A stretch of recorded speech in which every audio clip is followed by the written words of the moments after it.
You're about to witness one of the most calculated acts of psychological warfare ever carried out in history.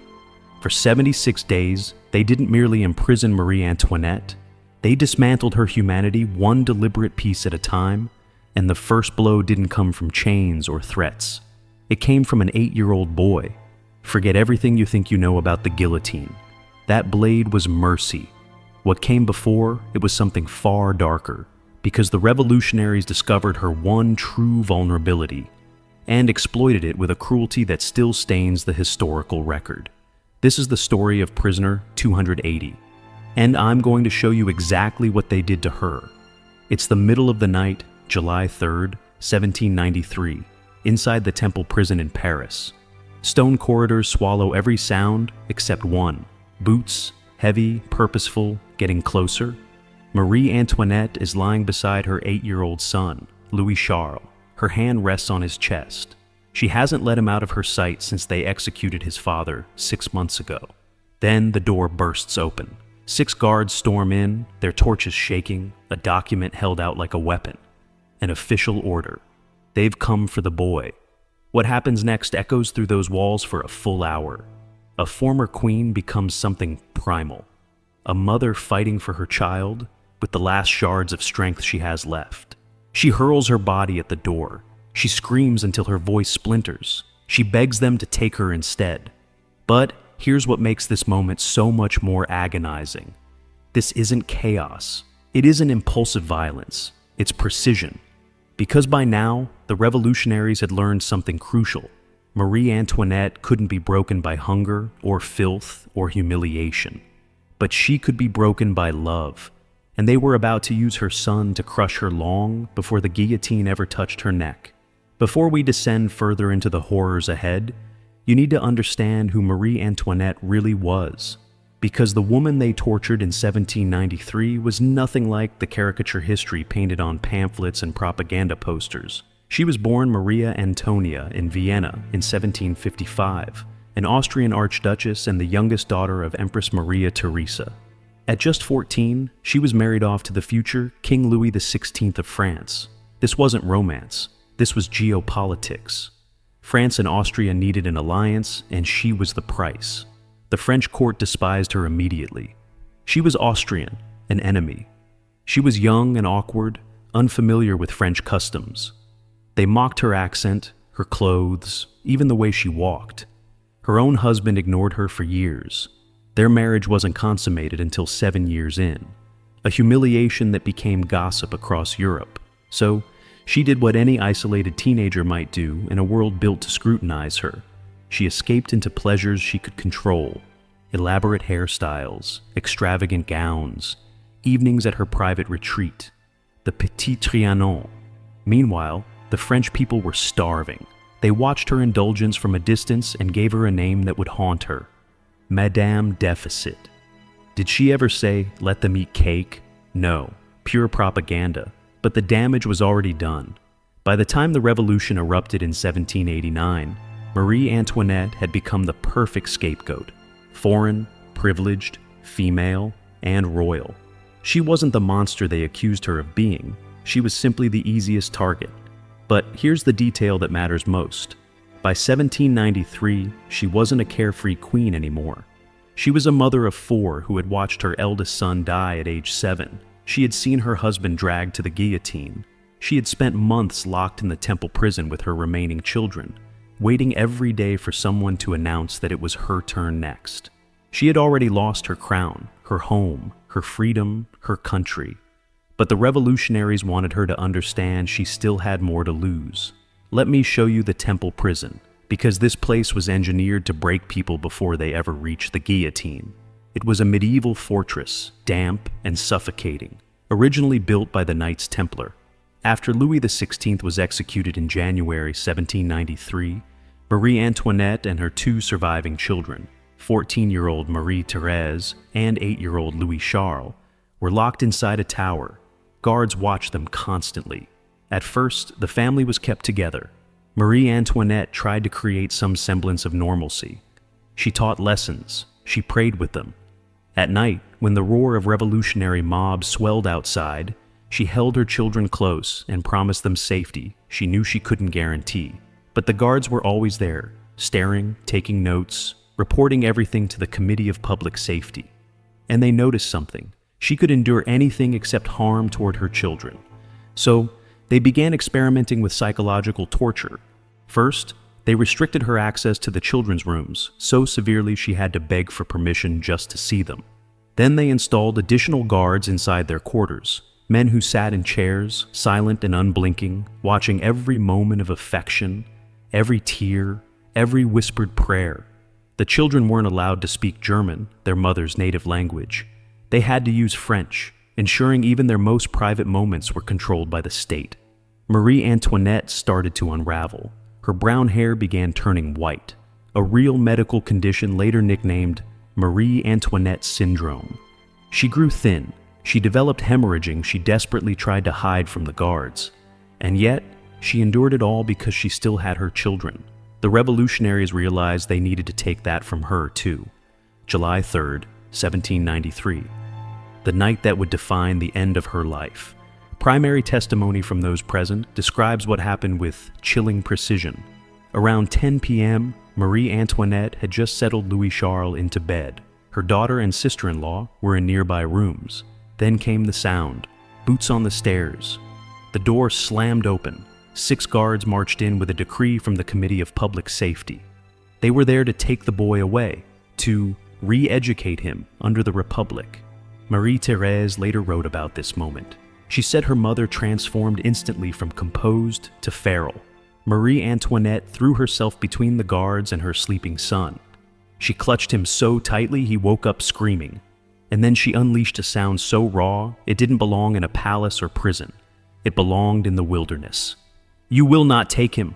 You will have to kill me first. He is just a child." For an hour, 60 shattering minutes, she blocked the doorway, fighting 6 grown men with nothing but desperation. They threatened her. They threatened her son. They threatened her daughter. They warned her that if she didn't comply, they would use force and someone would be hurt. Still, she fought. Finally, her sister-in-law begged her to stop. The children were screaming. The guards were becoming violent. Marie Antoinette broke. She kissed Louis Charles one final time, whispered something no one ever recorded, and watched as her son was pried from her arms and dragged down the stairs. His screams faded into the stone. She collapsed and didn't move for hours. And the cruelty had only begun. What happened next was worse than anything Marie Antoinette had endured so far. The revolutionaries didn't just take her son. They delivered him into the hands of a man named Antoine Simon, a radical cobbler chosen specifically for his lack of compassion. His assignment wasn't guardianship. It was destruction. Louis Charles was locked in a dark, windowless room. He was forced to wear a red revolutionary cap, taught to chant anti-monarchy songs, and pushed to curse his own mother. When he resisted, Simon beat him, starved him, and kept him in isolation until obedience became survival.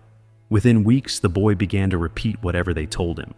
Even things so grotesque, so impossible, they would later be weaponized against his mother as the final blow. Marie Antoinette didn't know the details yet, but she felt them. Every mother's instinct told her son was suffering, and she was powerless to save him. That helplessness was the point. And then came the next step in their plan.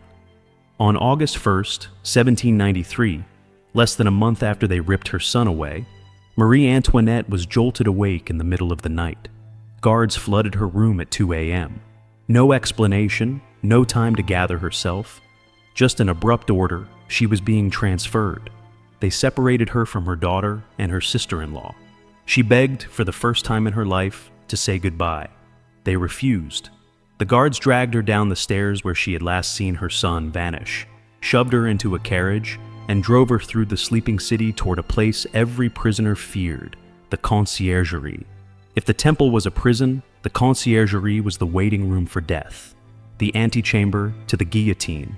No one was sent there unless execution was inevitable. Her transfer wasn't just procedural, it was an omen. When she arrived, she wasn't Marie Antoinette anymore. They stripped her name and replaced it with a number, 280. She was taken to a narrow 12 by 8 foot cell, damp stone walls pressed inward, slick with mold. A thin straw mattress lay on the floor, a wooden table, 2 chairs, a chamber pot, and 1 candle. That was her world. And just when it seemed like it couldn't get more dehumanizing, they added something else, a folding privacy screen. It sounds humane at first, but it was nothing more than a cruel illusion, because her cell had 2 armed guards inside it at all times. They sat in the corner, watching her sleep, watching her eat, watching her change clothes behind that pointless screen. They watched when she used the chamber pot. They watched when she prayed, when she cried, when she bled. There was no moment, not even seconds, when she wasn't being stared at. This wasn't security. It was psychological torture, a slow suffocation of identity. According to multiple accounts, Marie Antoinette tried to maintain a shred of composure. She sat for hours, perfectly still, staring at the wall with a blankness that frightened even the guards. She barely spoke, she barely moved, she barely ate. But at night, when the candle flickered low and she thought the darkness might hide her, they still heard her soft sobs, her voice breaking as she whispered her son's name, Louis Charles, Louis Charles, over and over like a prayer that no longer had anyone listening. Her health began to deteriorate quickly. She suffered from severe hemorrhaging, possibly uterine cancer or stress-induced complications. She bled through her clothes and had to request rags from guards who stared at her with no trace of empathy. Her once famous hair, now completely white, fell out in clumps. At 37, she looked decades older, and then came the final humiliation. Her trial, October 14th, 1793, 8 in the morning. Marie Antoinette was pulled from her cell and brought before the Revolutionary Tribunal. This wasn't justice, it was theater. The verdict had been decided before she took her seat, but they wanted a show. They wanted her broken publicly, recorded in history as the monster they needed her to be. The courtroom was overflowing. Officials, journalists, citizens hungry for spectacle packed the benches. The prosecutor, Antoine Fouquier-Tinville, began reading out the charges: treason, conspiracy, financial corruption. Everything from sending secret letters to Austria to personally orchestrating military plots. She responded with calmness that surprised even her enemies. She denied the lies, acknowledged mistakes, but refused to grovel, and that's when Fouquier-Tinville played his final, most venomous card.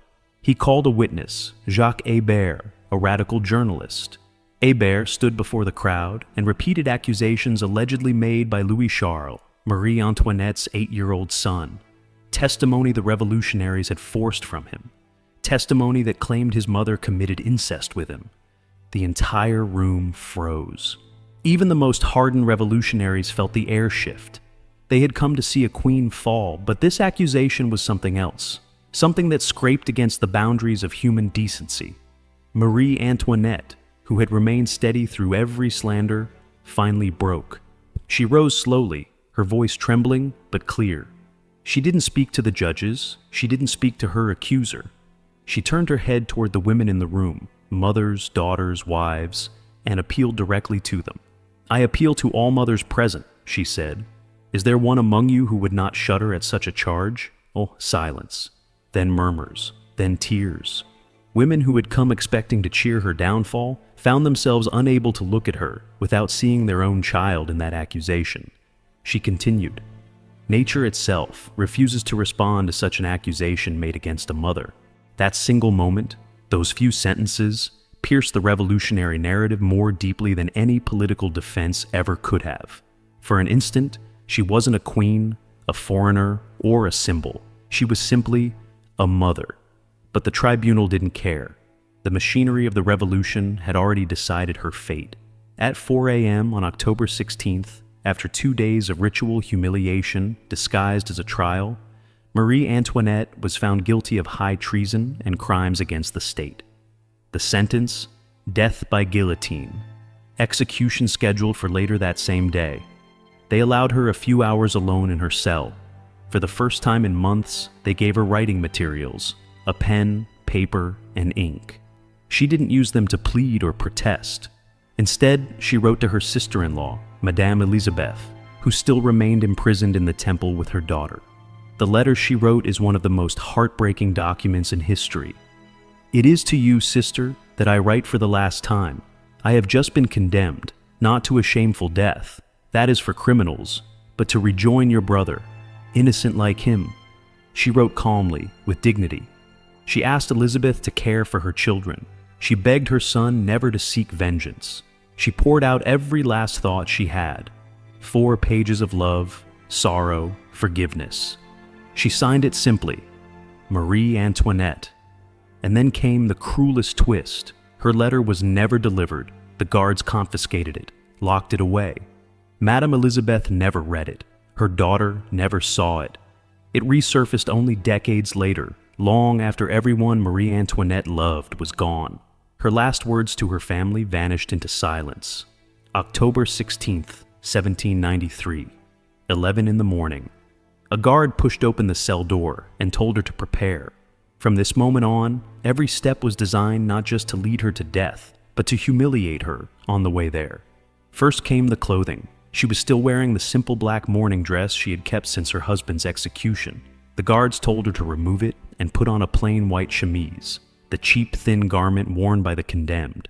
She asked quietly for privacy. They refused. She had to undress in front of the same men who had watched her through every moment of her final 76 days. Then they came for her hair. Her once brown, now stark white hair had grown brittle and thin.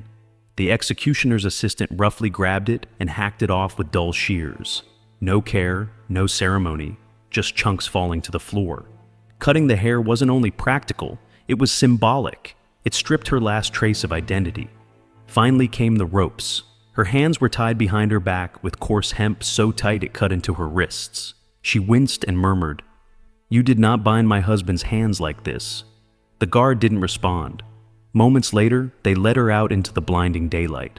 After weeks in a dark stone cell, the sun hit her like a physical force. She blinked, disoriented. She expected a closed carriage. Louis XVI had been granted that small mercy. Instead, a crude open cart waited for her. A tumbrel.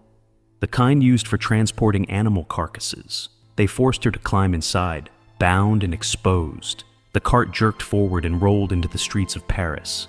Thousands of people lined the route. Men, women, children, all pressed together to see the fall of the former queen. They screamed insults. They jeered. They threw refuse. Some followed the cart for blocks, pointing, laughing, spitting. But Marie Antoinette didn't react. She sat upright on the rough plank, hands tied behind her, jaw clenched, face drained of color, but not dignity. A man leaned out of a window near the Rue Saint-Honoré, sketching her with obsessive focus. His name was Jacques-Louis David, a revolutionary artist who had personally voted for her death. His drawing still survives, a gaunt, hollow-eyed woman staring ahead, refusing to look away from the crowd that demanded her blood. The ride took more than an hour of open-air humiliation, with no place to hide, no moment to compose herself, no pause in the shouting. But the revolutionaries miscalculated one thing. They believed the journey would break her. Instead, it revealed something else. She would go to her death standing taller than they ever expected. At 12:15 p.m., the cart stopped at the Place de la Révolution. The guillotine towered above the crowd, a wooden frame stained with the dried remnants of the morning's executions. The crowd erupted as she stepped down. Some screamed with hatred. Others watched in silence, struck by how thin she looked, how ghostly pale, how fragile yet composed she remained. Her legs shook, but she climbed the scaffold unaided.